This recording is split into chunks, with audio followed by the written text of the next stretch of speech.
सुभाष बाबू तो अपने ही देश के थे ना। जी हाँ, बंगाल कलकत्ता में हुआ था। इस देश का तो क्या, बहुत ऐसे देश का वो नेता था। जैसे समय अंग्रेजों का राज था इसके ऊपर, और इस देश का हमारा सुभाष बाबू लीडर थे। क्योंकि हमारे यह हिंदू संस्था के ही आदमी सुभाष बाबू को रहने नहीं दिए। उस समय भी जब वह जेल से निकला तो उसको कैद कर लिया अंदर, लेकिन उसके ही घर पर उसको कैद करके रखा गया। और इसके पीछे 62 जासूस और सीबीआई ने घुमा कर रख दिया था ताकि यह इस घर से ना निकले। कभी वह फल बेचने के लिए आया करता था सीबीआई लोग, कभी भीख मांगते हुए आया करते थे, कभी कीचक बनकर आया करते थे। आने हजारों भेष में यह जासूस लोग उसके इर्द गिर्द घुमा करते थे। और ये हमारे हिंदू ही संस्था के सब साले आदमी थे। लेकिन ये जितने भी थे सब अंग्रेज का चमचा लोग थे। लेकिन इस अंग्रेजों को भी चकमा देते हुए और अपने लोगों को भी चकमा देते हुए पूर्व एशिया वो निकल गया। काबुल होते हुए निकला। इसके रास्ते में बहुत दुख भी हुआ। सुभाष बाबू तो इस देश से आए से चोर बन के भागे, क्योंकि चोर तो हमारा उसको बनवाए। उसने तो 1 महीने से ज्यादा तो अपने परिवार लोगों को चकमा दे दिया, क्योंकि उसकी चाची मर गई थी। उसने बोला मैं अपने चाची के मरने का संवेदनशील जब अंदर ही प्रकट करूंगा, इसलिए उसमें जेल में था। और 1 महीने के अंदर वह अपने रूम में दाढ़ी बनाना शुरू किया। तो अपना भेष मुसलमान का, पठान का, असली पठान का ही भेष बना लिया। तब वहां से निकला। उसका एक भतीजा था, मैं नाम भूल गया, क्योंकि प्यार तो नहीं किया हूं जो मैं सबका नाम कहूंगा। तो काबुल होते हुए किसी तरह पूर्व एशिया पहुंचा। वह जर्मन में हिटलर से मिला।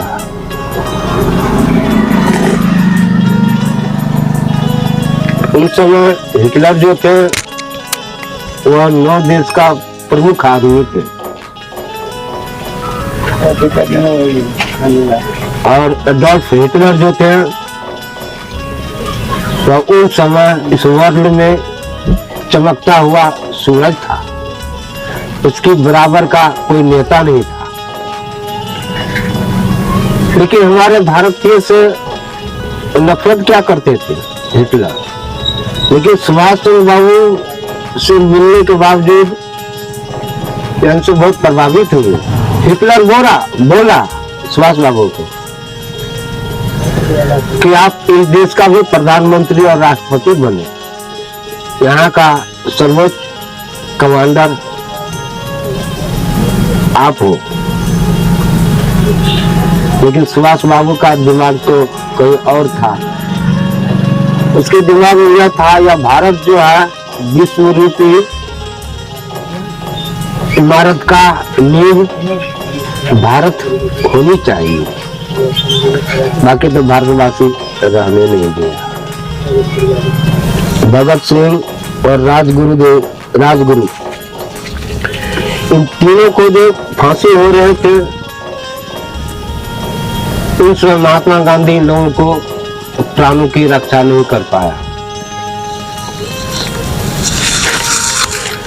उस समय हमारे देश के नौजवान जो थे महात्मा गांधी के पीछे काले झंडे और काले फूल से उसको स्वागत किया। महात्मा गांधी को बुरा दृष्टि से भी देखा, उसे नकार दिया महात्मा गांधी को हमारे देश के नौजवान। जो उन समय जितने भी नौजवान थे सब हमारे सुभाष बाबू के पीछे पीछे घूम रहे हैं।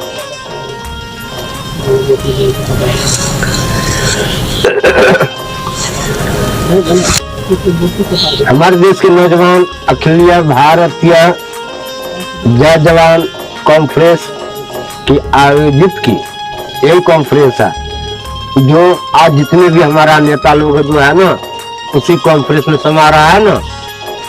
जी हाँ, और हमारा देश का सबसे बड़ा नेता सुभाष चंद्र बाबू ही थे और उसने कभी शकल नहीं दिखाया तो दोबारा हमारे आपके गांव में या हमारे आपके देश में क्यों? और ये नेता लोग इतना दांत क्यों दिखा रहे हैं और सबकी इच्छा तक मैं ही नेता बनूं, मैं ही नेता बनूं। जबकि नेता का उपाधि तो सुभाष बाबू से ही लिया है लेकिन उसने शकल नहीं दिखाया, इसका क्या कारण है? बोले ना, तो नेता क्यों बन रहा है? पहले सुभाष बाबू को ढूंढे ना, उसकी जीवनी कहानी ढूंढे ना। सबसे पहले नेता शब्द तो राजनीति से आता है, तो इस नेताओं का राजा कौन है? पहले अपना राजा को ढूंढे ना, और बिना भीख मांगे तो राजा नहीं होंगे। अगर हम प्रजा है तो राजा को ढूंढने का अधिकार है ना।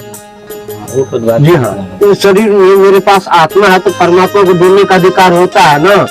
अगर हम भक्त है तो भगवान को ढूंढने का अधिकार होता है ना। अगर हम शिष्य है तो गुरु को ढूंढने का अधिकार होता है ना, कि नहीं होता है?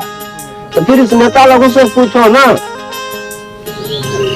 कहावत है कि गाड़ी चलाओ आराम से, नींद नहीं आएगी, झोला उठाओ लुखेरा, चमचों लोगों के नेताओं को नौकरी नहीं जाएगी। तो नेता किसका है? पहले राजनीति शब्द में रो अक्षर का पता है। यह राजनीति शब्द जो करते हैं यहाँ के नेता लोग, हमारे देश का जो कोई भी नेता हो उसको रो अक्षर का भी पता है। उसका रंग रूप बीज अंकुर सूत्र तत्व कौन सा नक्षत्र से आया है। तो बोले चाहे मोदी हो, योगी हो, नीतीश हो, लालू हो, तेजस्वी हो, इस देश का कोई भी नेता हो तो बोले ना आकर, ये तो मुझे ही बुला ले, 10 आदमी के बीच में मैं ही तैयार होता हूँ, क्योंकि मैं भी तो पक्का गुरु का बेटा हूँ। और ये लोग अपने माँ बाप का बेटा, तो हमसे नहीं जीतेगा। ये लोग अपना माँ बाप का बेटा, मैं हूँ गुरु का बेटा, अंतर हो गया ना।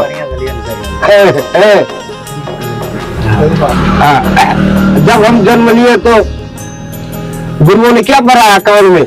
गुरु ब्रह्मा, गुरु विष्णु, गुरु देवो महेश्वर, गुरु साक्षात परब्रह्म तस्मै श्री गुरुवे नमः। तो ये लोग तो गुरु को ढूंढा नहीं, ढूंढ रहा अपने घर वाली का चरण किधर है। नेता कैसे बन गए? जब तक हम गुरु की चरना अमृत नहीं लेंगे तो अमृत वाणी तो नहीं लगेगा। इन लोगों की कौन सी वाणी है?